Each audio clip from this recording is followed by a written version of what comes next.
I'm Amber Hunt, and this is Accused, the unsolved murder of Elizabeth Andes. On the last episode... He definitely had an agenda. He wasn't letting me out of there until I confessed to it. So the confession was factually incorrect. You see that in cases where the police run in, identify a suspect, and interrogate him into confession before they've even analyzed the crime scene.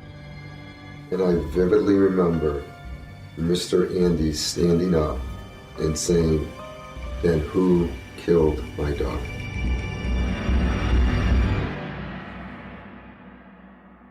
This is the episode in which I introduce you outright to the acquaintances of Beth's who current investigators think maybe should have been questioned a little more back when she was killed in 1978. Before I start, humor me for a disclaimer of sorts. In the next 2 episodes, I'm going to lay out for you information and interviews with interesting people. These are not suspects. As Joseph Statham, the former Oxford chief, told us in an earlier episode, Bob Young was the only official suspect in this case. Speaking for myself, I was convinced, and I know John Halcombe, our prosecutor, was totally convinced that we had the right guy. But this disclaimer isn't just about legalities.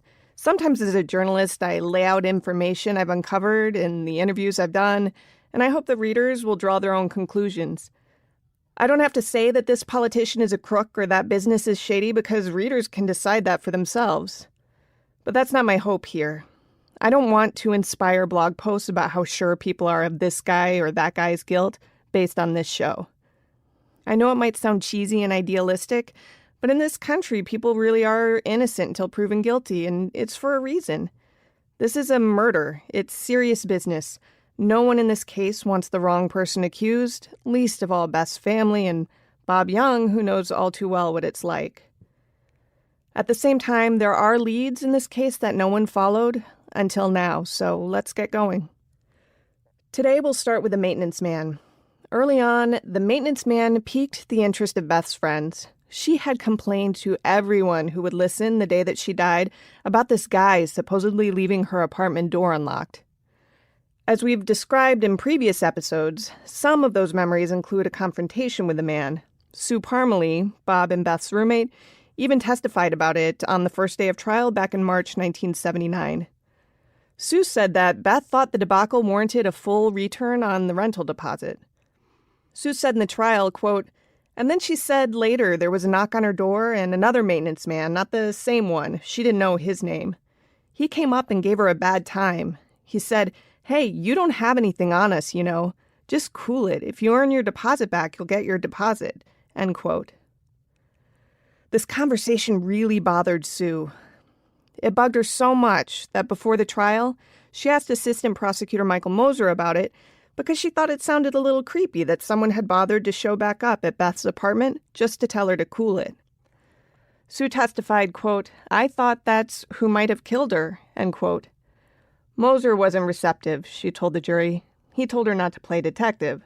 Attorney Deb Leiden said that would have been fine if the detectives had played detective. Interestingly enough, there didn't appear to be any major interviewing of him. Nobody looked at his personnel file. Nobody looked at anything else related to him. And within a matter of days, he left the state and moved reportedly to Las Vegas. Leiden, if you remember, is the lawyer who's been working for free with Beth's family. There was another reason Beth's friends wondered about the maintenance man. During trial, the defense pointed out that Beth's wallet was missing from her apartment after she died. She'd just been given this new leather billfold with a matching cigarette case from Bob's family at Christmas. Investigators found Beth's old empty wallet in her room, but the new wallet, which was thought to have about $40 in it, was never recovered. Matt Crehan told jurors that maybe this murder had started as a robbery. And he pointed out that all maintenance men at Candlewood Terrace had easy access to keys for every single apartment. Police reports indicate that even past staff members might have copies of keys. So Beth's friends thought, well, isn't that worth exploring? Steve Green had bounced around the country after 1978, working one repairman job or another. He'd been charged a couple of times for drug and theft crimes, which caught my interest, not only because of the missing wallet, but because there'd been a string of thefts at Candlewood Apartments in the weeks before Beth's murder. As Oxford Police Lieutenant Jeff Robinson had told me, Green did sometimes make it back to Ohio. I showed up one night at an address that I found associated with his name, and the person living there gave me Green's cell phone number. Hi, how are you? I'm Amber. I'm a reporter with the Enquirer. I know it's weird to have somebody just show up on report. So we were trying to... I got his number. Oh, you do? Really? Okay. That's great. He was even in Ohio the first time I called him out of the blue. He had no warning that I was trying to reach him or what I was calling about. I am putting together a story that takes a look at a 1978 case, and I'm piecing together bits of it, and I ran across your name in a file. So I was reaching out to you because I'm trying to tell the story as properly as possible, and I was hoping that I could jog your memory and see what you remembered. 1978 case. Yes. That would probably be the girl that got killed in Oxford. That would be the one. That's interesting, yes. Like so many players in this case, he remembered a surprising amount off the top of his head. I sensed he might have been a little suspicious about my reason for calling, but if he was, he at least seemed willing to answer my questions. Here's his initial memory of what happened. I was a maintenance engineer, electrician at the Candlewood Terrace apartment complex. I was living there at the time, and I was in the process of getting ready to go to Las Vegas. I was invited by my brother to come out to babysit his son. He was a military officer and in the midst of a divorce. My producer, Amanda, and I did find court documentation of this divorce recorded in March 1979. So, one of the last days I was working there, I was sent to this apartment to repair, if I remember correctly, a light above the sink that was not functioning. And I got my key and I went in and I found the problem. I fixed it. When I left, I locked the door behind me. I'm sure I did all that because I always did. It's a matter of habit. I double-checked myself. I didn't go into any other rooms. I was in Vegas. I got there just after Christmas because we left at Christmas time, and the Oxford Police Department wanted to know why I had left the area. And I gave them the reasons, and I told them my brother's name and everything, and then they explained to me that a girl had died, that they considered her boyfriend to be the primary suspect, if I remember correctly, and that they had found her, I guess, in a dumpster. I don't know about this. I just went into the place, I checked it, the light, and fixed it, and walked out. I didn't go into any other rooms. That's not my business. And so I can't help you much more than that, other than the person who just happened to be there. I caught on the fact that Green mentioned locking the door before I brought up Beth's complaints about her door being unlocked, so I asked him about it. I kind of remember hearing something like that in the background of my memory, because I think I had to defend myself at the time, and I do remember myself saying, I always lock the doors, because I do, and that's why my memory is so acute on it. It's one of the few things that actually do pop out, other than this phone call I get telling me that this girl was murdered in her apartment that I was into just previous to her death. Do you remember the woman at all? As in, I never met her. Never seeing her around? Never met her. I wouldn't be able to identify her picture. I didn't know if she's even black or white, but most students at Oxford were white. You didn't talk to her about her being upset about her door being left unlocked? I did not know. If somebody said that, it might have been one of the maintenance people at the office. Remember, I was just a low-level hierarchy. If they ever contacted anybody, they went through the main office, this receptionist there, and the person who was actually my nominal supervisor. Green's memory today sounds pretty impressive, and a lot of what he says matches up with the investigative files, but not everything. For example, he said a few times that he remembered Beth's body having been found in a dumpster. I never corrected him on this because I didn't want to taint his memories in case a police investigator decided to chat with him after I did. He also remembered having successfully fixed the light in Beth's kitchen, but photos taken of her apartment after her death showed that light above the kitchen sink was still dismantled. And Green made a point to say to me that he didn't go into other rooms, but a handwritten statement he made the day after Beth's murder indicates that he did poke his head into the bedrooms to see if anyone was home. No one was, he told police back then. The most concerning discrepancy for me was his memory of the timeline. He initially thought he learned of the murder after he moved to Las Vegas in very early January 1979, but that is impossible. He had to have still been in Oxford when he was first told because he gave a handwritten statement on police department letterhead. Another notation in the files includes his forwarding address, and it says he moved on January 3rd. But maybe it's unfair to worry about these discrepancies. You can't expect flawless memories from 4 decades ago, right? Green was polite on his first phone call with me. He even offered to chat again in person. He said Amanda and I could video and audio record the meeting. He was quite forthcoming, especially when I mentioned that the case was still unsolved. He didn't get convicted? No, he was. I did not know that. Yeah. I thought it was a closed case. My gosh. Yeah. Oh my! Now I'm concerned. No, that's terrible. I'll be more than happy to do what you need. Do you want me to meet you here in Oxford, or all 3 of the above? I took this duty seriously. I knew, of course, that police hadn't yet tracked Green down, and I didn't want to learn after my interview that my questions had somehow tainted an investigation, even if it had been stalled before my involvement. I've just never considered it my job to screw up a police case if I can help it. So I reached out to a forensic interrogator and cold case investigator named Jen Lebo, whom I met almost a decade ago on a case I covered in Michigan.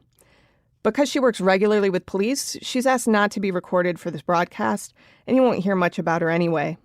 But I did want to be transparent about her role in helping me prepare for my in-person interview with Stephen Green. The goal was to chat with him by asking him questions that trained police investigators are taught to ask. Lebo sent me 6 pages of example questions. The tips were things like, don't mention police or use the word victim. That kind of language could have someone thinking about crimes and penalties and courtrooms, which could scare them away from telling the truth. I was advised to avoid correcting faulty memories like that comment about the dumpster. When we met, Green told me that some of his friends had advised him against the interview. No good can come from it, they said. They might be trying to trap you. I suppose that's subjective. I just wanted the truth, of course, but I'd have been a fool not to wonder if I was meeting with someone who maybe had a reason for not wanting to be truthful. At that point, Green even whipped out his own cell phone to record our conversation, so there's documentation on both sides of this discussion. Green insisted his aim was to be honest. That's one reason why the trepidation over this interview came up. However, I always felt an open policy is always best. And I've tried to answer everything as clean as I can, not just truthfully, but openly, so you can ask more questions. As for defending myself, who wouldn't? You know, gee, many Christmas, a girl got killed. That's no small thing. I mean, any kind of attack is bad, all right? But usually when the person survives, they can go, that guy did it. In this case, she can't speak for herself. And that's the real tragedy here. That girl would be in her 60s, right? Or no, she would be in her late 50s right now. After what? Wonderful, productive life. With a whole generations of people following behind and grandchildren and great-grandchildren. Maybe, who knows? Lebo told me to ask Green what the penalty should be for whoever did this to Beth. She said his answer might be illuminating. Here's how Green responded, though. Please excuse the hammering noise in the background. What should happen to them? Well, after you disembowel them and hang them by their own innards. You see, I detest murder. I detest rape. I don't know if rape occurred, but those 2 right there and child abuse. Sorry about that. Yeah. But no, I'm a construction person. I apologize for all the noise. But yeah, those 3 in particular, I think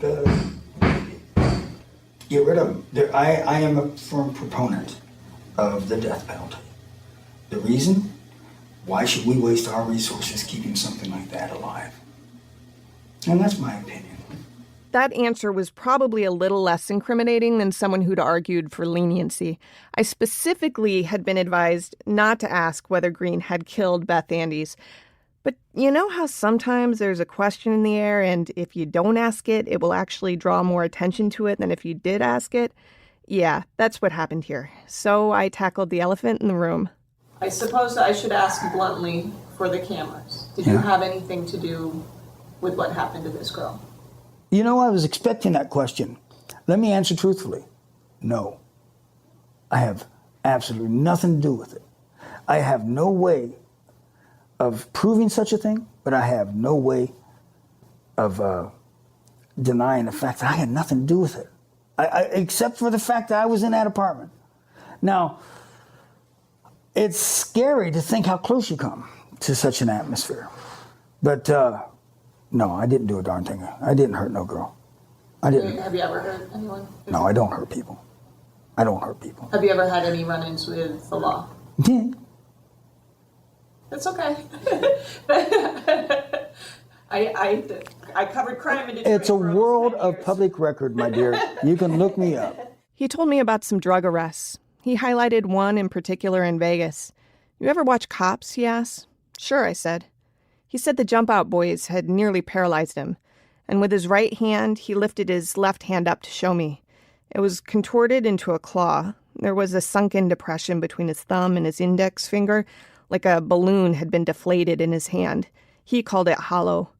He'd been arrested in a drug sting, he explained, and left to sit in handcuffs that were too tight for 7.5 hours. He described several surgeries he's endured to fix his hand and to keep him from walking stiff-legged, as if Frankenstein and the Mummy had a kid together. Those are his words. But he said there is a silver lining to the ordeal. It got him off of drugs. So you remember the so-called addict letter sent to Bob Young's lawyer after the trial started? The writer had claimed responsibility for killing Beth because he needed a fix. I asked Green if he'd been using drugs back in his Candlewood days. Sure, he said, mostly weed. He tried cocaine, but it was too expensive for a guy making his salary. You got to remember something about being a child of the 70s, all right? Like, you either did drugs or you were a narc. I still don't know if the addict letter is a red herring or not. The defense theory about Beth's murder having been motivated by robbery had been in the newspapers before the letter showed up at Matthew Crehan's office. So it could have been written by anyone wanting to cast doubt on Bob as the suspect, or it could have been written by the killer if maybe he felt remorseful or at least didn't want an innocent man to go down for his crime. Whatever the case, it doesn't seem likely that Steve Green wrote it, if only because of the postmark. It was stamped in Dayton in March 1979, 3 months after Green had made his new home in Vegas. Police did catch up with Green before he left the state, and he told them he had an alibi for the night that Beth died. He said he and another maintenance worker named Al Gerard had gone to the movies together. This made me wonder. Here were 2 maintenance workers who provided each other's alibis.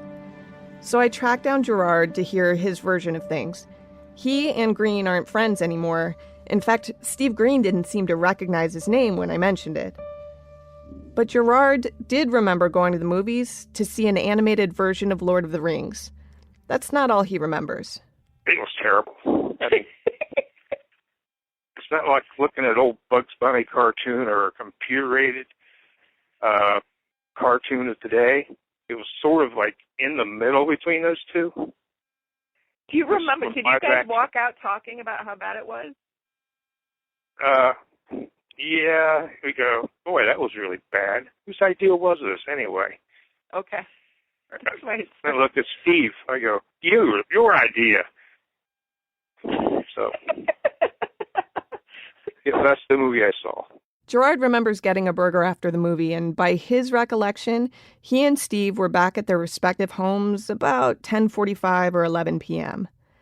The only thing that felt kind of fishy to him in hindsight was the fact that they'd gone to the movies at all. He said he didn't know Green very well, and he remembered being surprised when he was invited to the movies.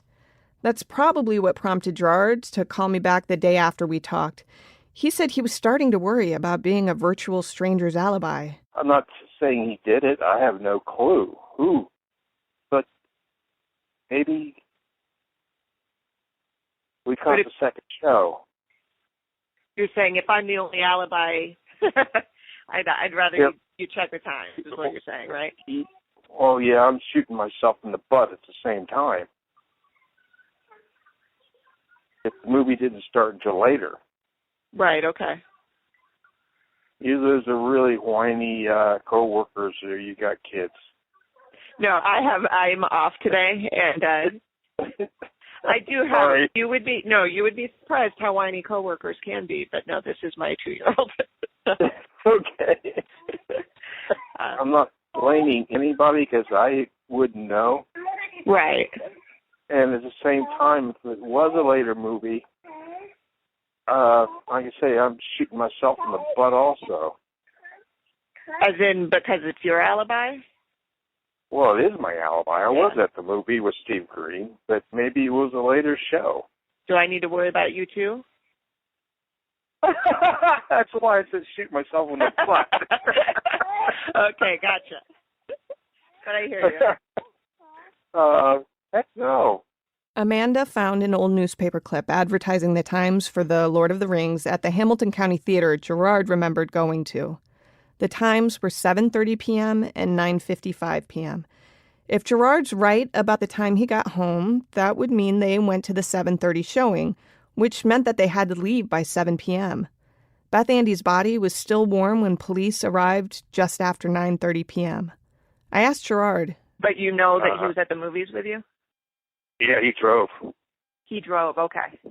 But did he sit with you in the theater? Yeah, we sat in the theater and watched it, and after that we got burgers at some burger place. Okay, let's get back to Stephen Green.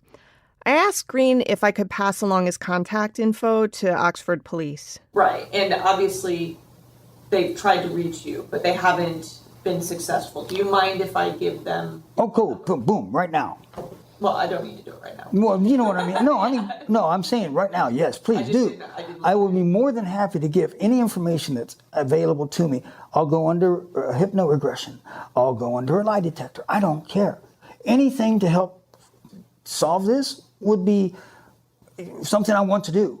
More than that, I would feel gratified if it helped, even to clear up some missing problems or to eliminate others. So what does this mean? I admit I'm not sure. He insists he didn't do it, which of course means nothing unless you believe that the real world is like a Bones episode and the guilty party always confesses when confronted. But let's say he's telling the truth. That thought actually frustrates me because if police had bothered to interview him properly in 1978, maybe his memory would have been fresher. Maybe his statements would have helped lead to Beth's killer.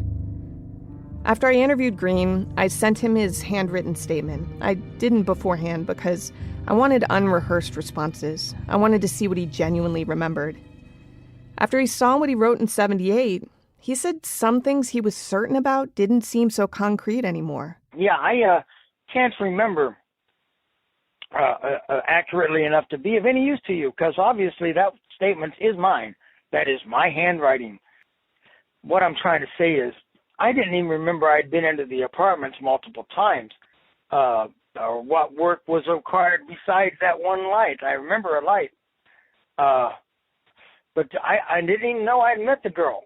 Apparently I had, at least I think I said as much. Either way, geesh, my memory and the statement don't jive close enough to be of any use to you. Here's what's in his statement that he didn't remember during our interview. He said that he had stuck his head into other rooms and noticed that things were boxed up, though he told me he was sure he didn't go into other rooms.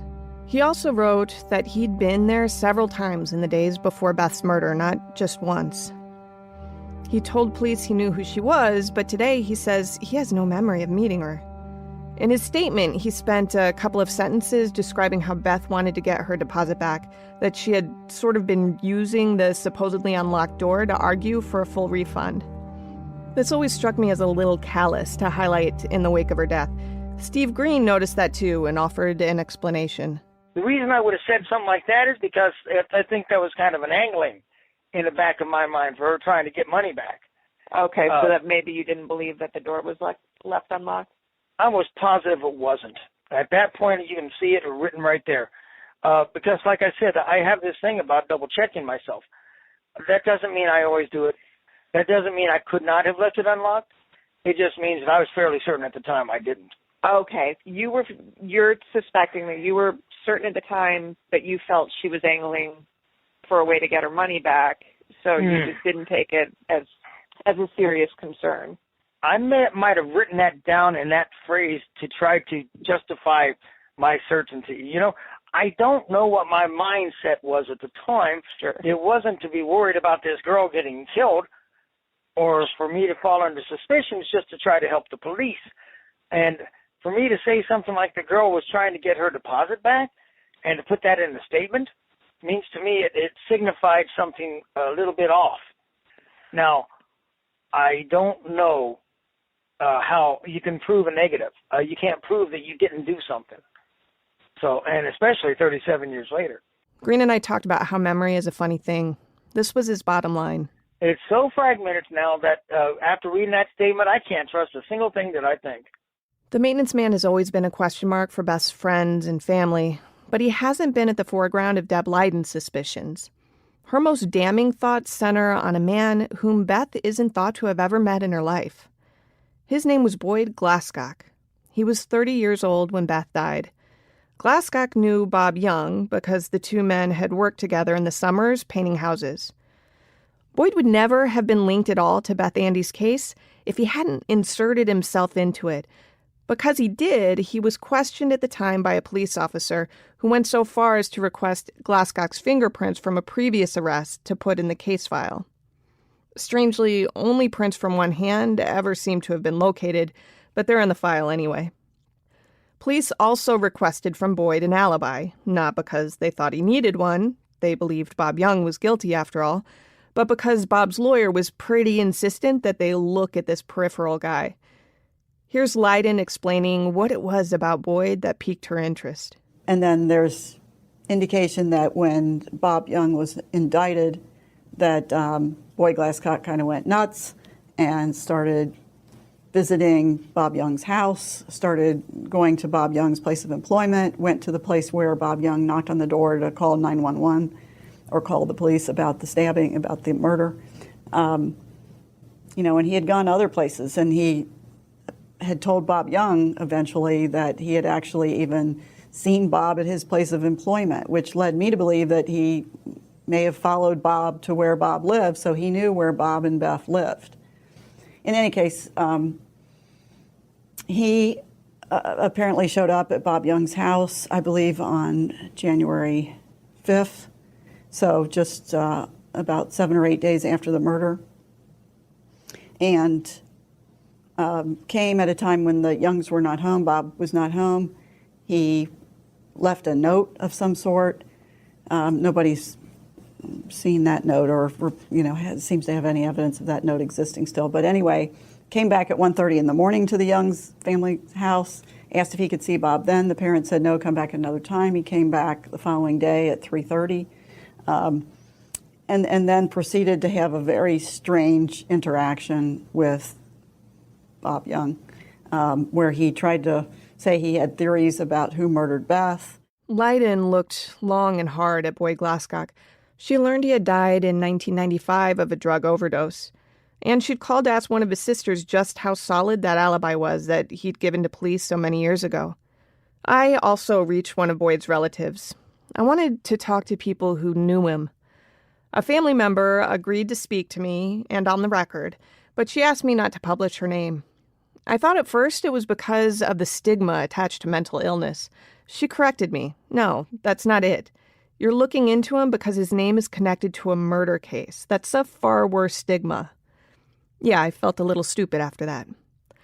I promised this relative, let's call her Bonnie, that I would be blunt and honest. So in that first phone conversation, I told her why I was calling about Boyd. This name keeps coming up because there are some investigators hired by the family who think that he makes the most sense. You're kidding. I hate telling you that. I can't even share that with my husband. In a later phone call after the shock had subsided, Bonnie said she checked around with other family members and was certain that Glasscock's alibi was sound. She was almost apologetic about it. I hate to tell you this, but they were certain there was no involvement at all. In fact, he had an alibi for where he was, which wasn't close to Cincinnati. Okay, and that seemed. And why did you say you hate to tell me that? I mean, that seems like it would be a good thing. No. Oh, it is. It's everything for me, yes. Okay. But because I'm not hoping for him to. No, I know, but you're looking into it, so. I'm looking for an answer. I see what you're saying. Yes. Well, I appreciate that. That's actually very thoughtful of you. Thank you. But Leiden's interest in Boyd goes beyond Beth Andes. This is where the case starts to get a little twisted. See, there are other unsolved murders in central Ohio. One was in Boyd's hometown of Kettering, a Dayton suburb. It was written about in a book called The Girl on the Volkswagen Floor, which was later made into a movie called Man on a Swing, starring Cliff Robertson and Joel Grey. Because of the use of things at hand, such as the blanket, etc. Compulsive, too, because of the very careful arrangement of things.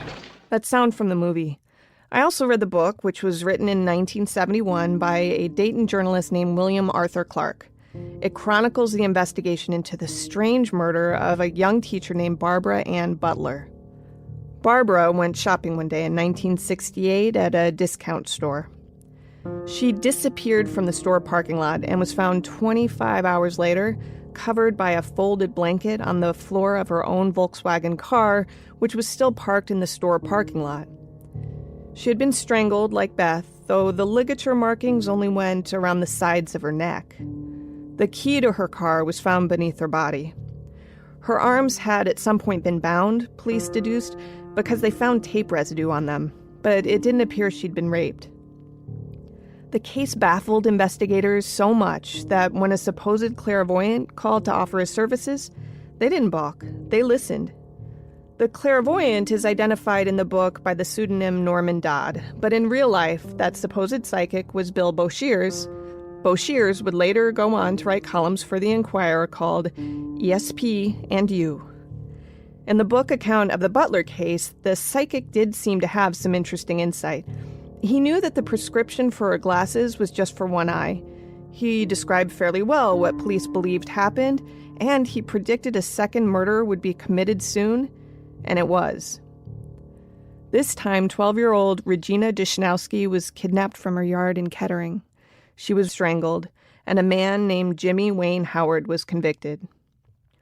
Barbara Ann Butler's case isn't considered unsolved because police believe that Howard killed her too, even though he was never tried for it. Something in this case interested Deb Leiden, especially when she learned Boyd Glasscock's employment history. She found that in 1968, he worked in the building next door to the discount store from which Barbara disappeared. It, of course, could be coincidence, and so could the timing of Glasscock's only arrest record that we could find. That was 3 weeks before Beth's murder. The police report says that Boyd was acting bizarre at the school where he worked as a substitute teacher. He was being disruptive and belligerent and refused to leave. Police arrested him and charged him with trespassing. I can see no adjudication of that case beyond. On paper, it's clear that Boyd has issues, but mental illness does not a killer make. His family member we're calling Bonnie has been incredibly gracious to me as I've talked with her time and again about Boyd. She described his childhood for me, how there's an age gap between some of his 5 siblings, and that Boyd was closer to some of them than with others. Anyway, so he was brilliant. He went to first to Wright State, and I think he may have gone to UC, and he went to the University of Chicago, and got degrees. He was a very learned man and well-traveled, etc., but he just, things became more bizarre the older he got. But now, remember, that was not in the 70s at all. That was later. In the 70s, he was born in 48, so he was still a young person at that time. Right. Now, I've covered some bizarre cases, but I have to say I've never quite been in this position. By the time I'm talking to this relative, I know more about Boyd Glasscock than I do about some of my own family members. I've got his death certificate. I've read personnel records in which employers say he was a bit condescending and impatient. I know about the little scars on his arms noted by the coroner when he died. And I know that Deb Leiden has wondered whether those scars could have come from a woman fighting for her life in a fatal attack. I almost wish I could identify Boyd's relative, if only to thank her for being so understanding, because I asked her questions like this. Is there, and please know that I know how horrible this question is, and I don't mean to be insensitive. I just want to, like I said, I'm trying to be blunt here. Is there any chance that he was involved in a murder in 1978? God, no. That's what I said. I mean, if you would ask anyone of all of us, or anyone that knew him, he was such a gentle soul. She sounded so certain. It was at such odds with what I'd been hearing about Boyd Glasscock. I had Deb Leiden in one ear saying things like, I think there's a lot of evidence that he was psychotic. And I have suspicions that not only was he involved in this murder, but that he may have been involved in many other violent crimes. Leiden notes that Boyd still lived near Dayton in 1978, and that's the location printed on the so-called attic letter. She wonders, did Boyd send the letter? Her suspicions are only bolstered by that visit Glasscock made to Bob's house soon after his arrest. He not only announced he had theories about Beth's murder, but he brought with him a strange gift for Bob. And he brought me a pincushion that was basically looked like it had been stained with blood on it. And it just had this red stuff sort of all over it. And he gave it to him. I said, what is this? And I just get back. I told him to leave. He didn't want to leave, That's Bob describing the gift. A pincushion for a man whose fashion-loving girlfriend had just been murdered with a pair of sewing shears. Leiden finds that beyond bizarre. She finds it damning. She wonders if the pincushion was actually from Beth's own sewing kit. Was it Beth's blood that stained it? Bob never looked at it that way.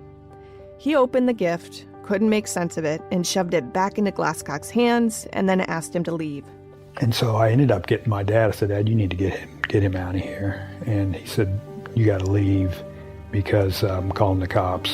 And he ended up leaving, and I wrote all this down in a letter and gave it to Matt, and but he was just very bizarre, but he thought that I had feelings for him, and I said, whatever made you think that? And he said, well, one day we were going to the A&W root beer thing, and he said, I said, you buy today and I'll treat tomorrow, and for some reason that was what in his brains what he told me, thought that I had some sort of feelings for him, which were bizarre because I never